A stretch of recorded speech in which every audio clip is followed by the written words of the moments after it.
oh my gosh, I'm not capable of doing this. It can't do that. Like Ramil said, you got all these things. You got classes, you're gonna have your degree, you got life experiences, you got teachers who are writing letters for you saying how great you were in class and all the great things that you've done.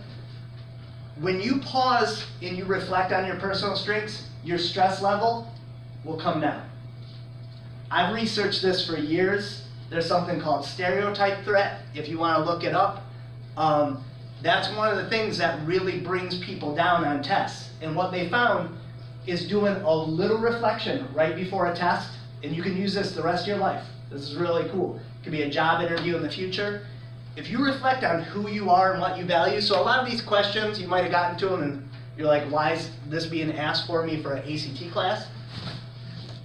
What do you value? Who do you want to be successful for? That brings you into your center of strength. It reminds you of who you are and what makes you important. When you do that, all of a sudden the test is like, oh, I just got to take this test and get out of the way and move on with my life. Rather than like, oh my God, what if this test just crushes me alive? So, like I said, I didn't want to spend a lot of time on it because we're kind of limited in time. If you didn't get to finish it, go home and finish it and keep a hold of that. And when you prepare, when you're doing test prep at home, read over this. If you come from a place of that strength in who you are and what makes you valuable as a person, then the test is a lot less intimidating.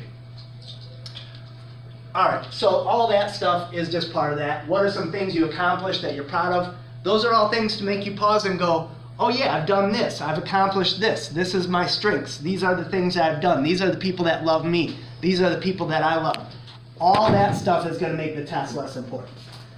So that's kind of a weird place to start because generally test prep just jumps right into strategies and things like that.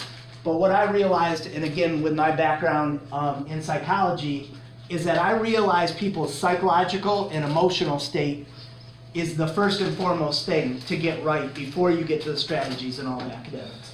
So anytime you start to feel like that about the test, take a step back from any of the academic stuff. If you got a problem that's really overwhelming you, something that you saw that you don't know, step back from it and go back and reflect on your personal strengths, your accomplishments, who you want to be successful for, and that'll bring you back down. All right, with that, we're going to dig into the content. Any questions or anything before we jump into what's actually on the test, what the test is going to look like? No, that's good. All right, cool. Feel free to jump in at any point. Honestly, I hate having to talk for an hour and a half straight, but there are a lot of things to cover, but I do appreciate the interruption if you have questions. Yes? Yeah, go for it. So like this workshop, what actually will y'all be like teaching us? I understand like you want to get our self-esteem up for like the test, but like what else are we doing? So we're looking at all the stuff that's in each section, what the questions look like, and then strategies for each section. Oh, all right. Does that help? Like